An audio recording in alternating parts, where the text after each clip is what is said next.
Amigos e amigas, olá, como estão? Espero e desejo que todos e todas vocês, claro, se encontrem bem.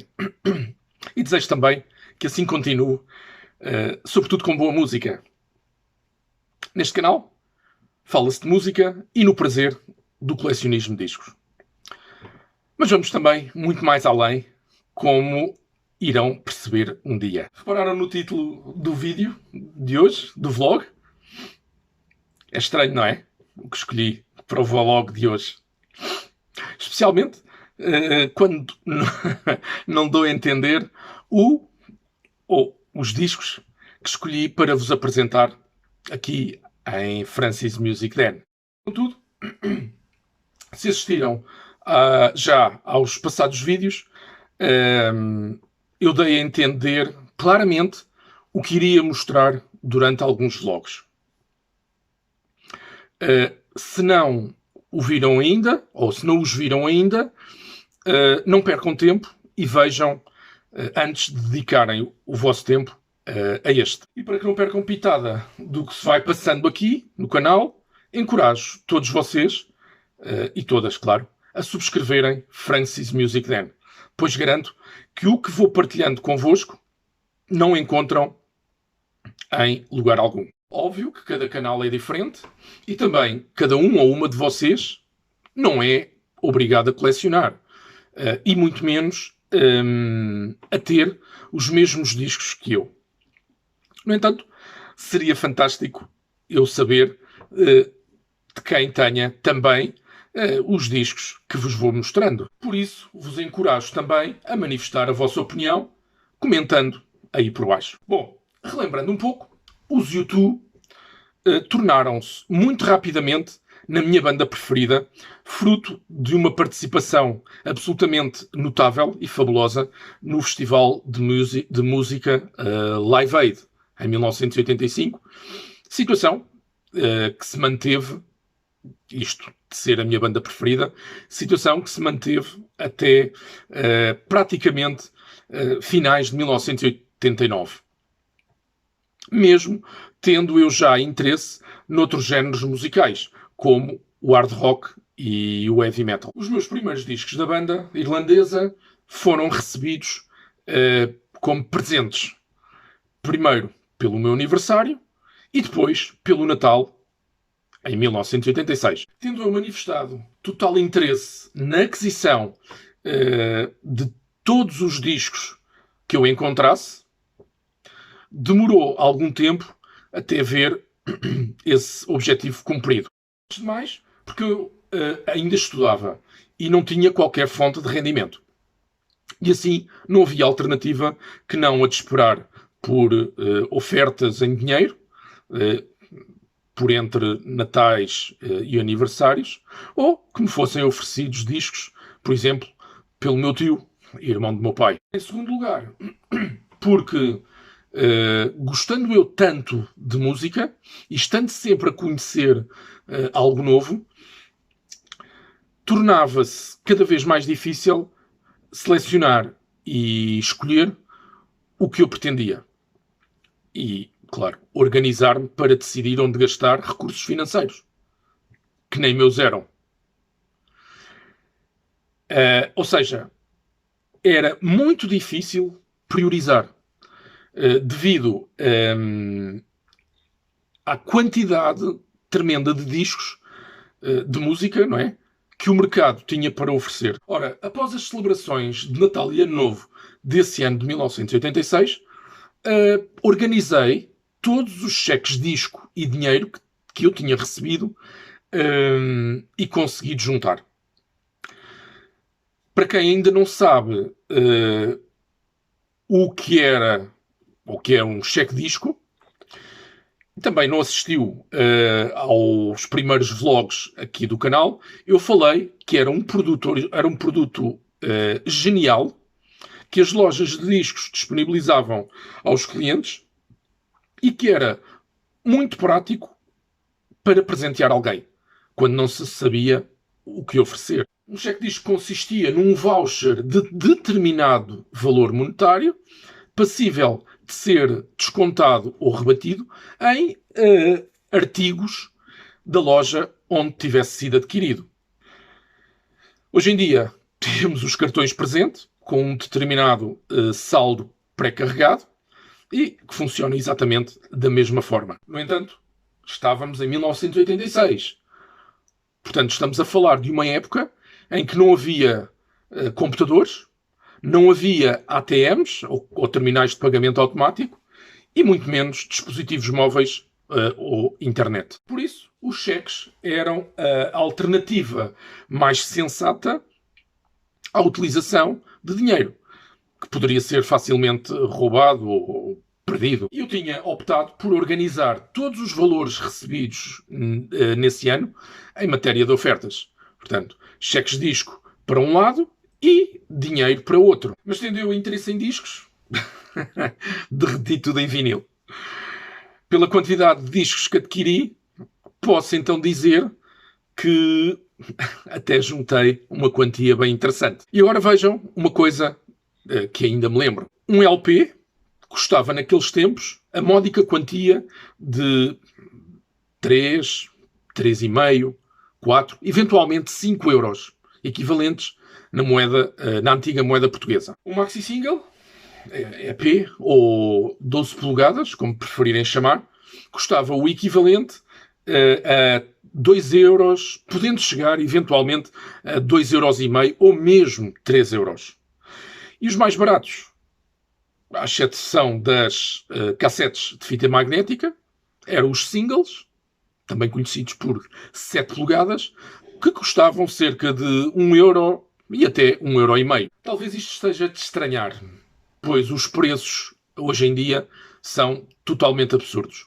Contudo, também naquela época não eram baratos, atendendo a que os salários e o rendimento disponível das famílias eram igualmente diferentes e muito menores. Além do mais, a aquisição de discos era um luxo, o qual a larga maioria das famílias portuguesas não podia suportar ou comportar. Bom, passado a fase de organizar as finanças, vinha então a melhor parte, que era a caçada.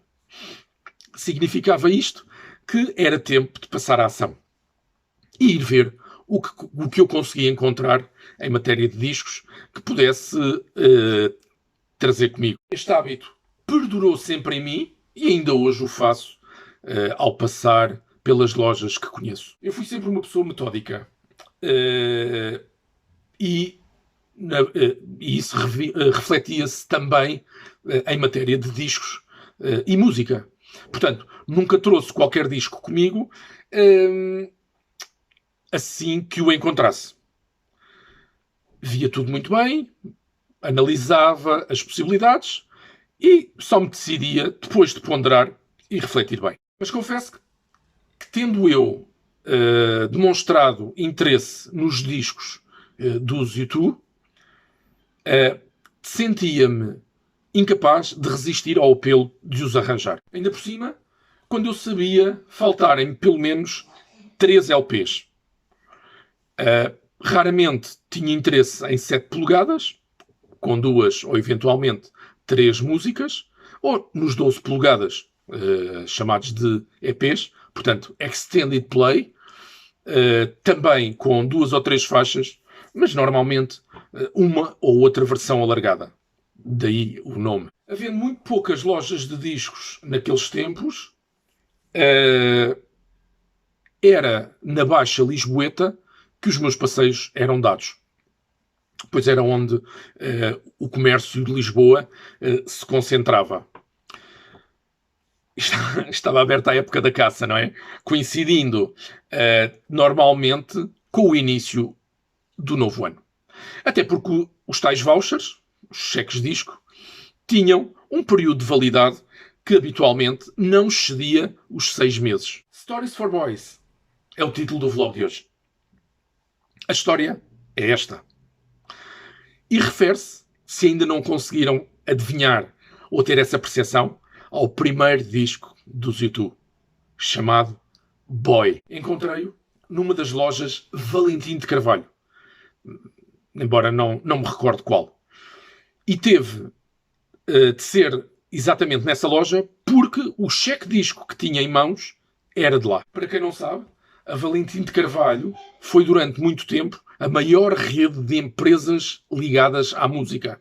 E consistia numa editora que detinha ou tinha uma participação na EMI Portugal, uma editora e produtora de discos, tinha lojas de distribuição de discos e até comércio de instrumentos musicais e sistemas de som, sendo uma das mais antigas do meu país. Por isso, nada de estranho eu ter encontrado o Boy numa dessas lojas, numa das suas lojas. E também nada de estranho ter recebido um cheque-disco dessa rede. Ora, vamos lá à sala para retirar o disco da prateleira.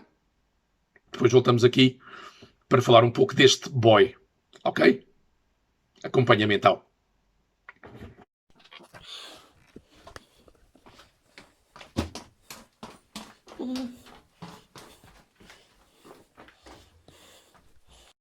Aqui estamos então, na sala. Vamos retirar os discos aqui do móvel e voltar para o escritório.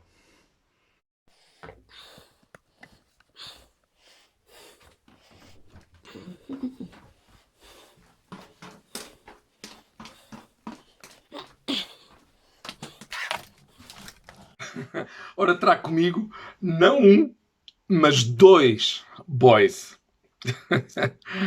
É verdade. Este é mais um disco que tenho repetido.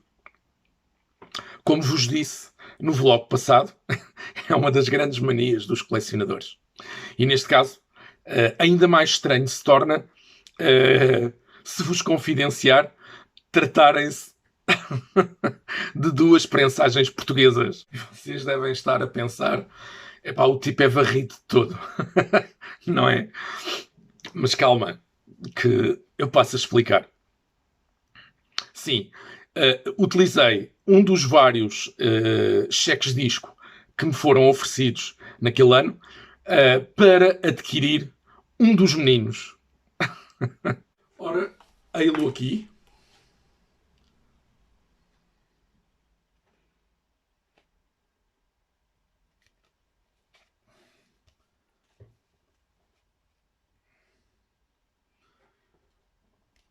Edição portuguesa, distribuído pela Polygram Discos Portugal. Uma etiqueta inglesa, cuja subsidiária portuguesa, portanto a Polygram Discos, é controlada e gerida pela... Adivinharam? Valentim de Carvalho. E aqui o outro puto.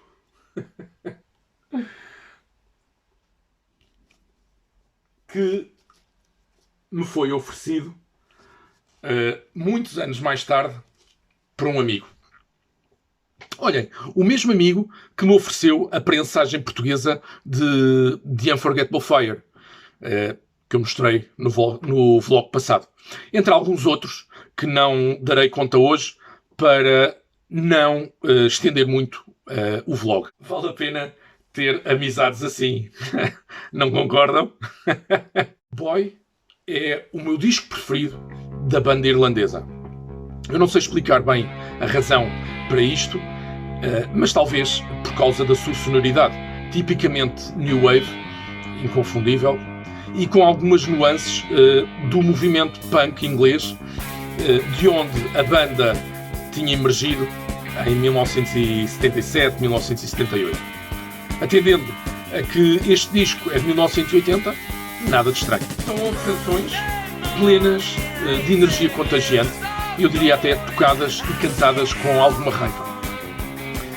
E lembram-se de eu vos ter falado, a propósito de Under a Blood Red Sky, que I Will Follow era a minha música preferida desse mini LP? Pois bem, é retirada deste mesmo álbum, sendo a que abre o disco. Para quem não conhece as curiosidades sobre Boy, deixem-me dizer-vos 3 ou 4 coisas. Esta capa original com o puto, que vem aqui, foi banida nos Estados Unidos. Um país extremamente conservador e puritano no que diz respeito à moral e bons costumes. Bom, pelo menos na época, com a criação de entidades como o PRMC. Uma grande hipocrisia, a meu ver. Ora, uma capa assim tinha conotações de associação à pedofilia e isso não interessava minimamente ao país. Este miúdo é o irmão mais novo de Gucci, um dos músicos de uma outra banda irlandesa chamada Virgin Prunes e amigos de infância do vocalista dos YouTube. Um dos outros fundadores dos Virgin Prunes era o irmão de The Edge, guitarrista dos YouTube. E este miúdo, do qual, confesso, não sei o nome, viria a ser fotografado novamente 2 anos mais tarde para a capa de um novo disco dos YouTube, em 1983. Nestas 11 faixas, o disco apresenta ainda mais um grandioso hino, tocado quase sempre nos espetáculos da banda, The Electric Co. Contudo, para mim, todas as faixas são excelentes. O interior contém o inner sleeve, vos vou mostrar, com as letras das canções e os créditos e uma imagem fabulosa em formato de negativo fotográfico e este eu retirei, entretanto, para proteger uma nova capa interior de papel comum, mas revestida internamente de plástico, protegendo assim o vinil de cor preta, como podem ver. Portanto, não tenho assim necessidade de substituir estas capas por uma da Mobile Fidelity, que habitualmente eu uso. Resta dizer que o vinil tem uma gramagem reduzida, eu diria menos do que 100 gramas, ou 110 gramas, tornando algo flexível. Ok? Ao manuseamento. Eu não sei se prensagens diferentes da portuguesa também são assim. Pois tenho apenas esta, como disse, repetida. Contudo, e repare agora que o exemplar que me foi oferecido ou dado pelo meu amigo é ligeiramente mais pesado, pelo que é menos flexível do que a minha própria cópia. Nunca tinha verificado isto, confesso. Portanto, quer dizer que, dependendo do número de cópias de cada tiragem, a gramagem vai diminuindo. E significa também que o exemplar que eu adquiri em novo é mais recente do que o que o meu amigo me deu. Curioso, realmente. Eu tinha previsto falar-vos ainda de um outro disco da banda. Mas vou ter que adiar a história para o próximo vlog, porque este já vai bastante longo e esse outro disco tenho igualmente repetido e pelas mesmas razões deste boy. Temos assim, portanto, conversa agendada para a próxima semana. Não deixem de subscrever o canal e tornem-no grandioso. De qualquer forma, fica a perguntinha habitual. Qual é a vossa opinião sobre este boy? Têm o disco ou não têm? E em que formato? Ficamos assim por aqui, esperando que tenham apreciado a história e os discos. Obrigado por estarem aqui, fiquem bem e com boas audições.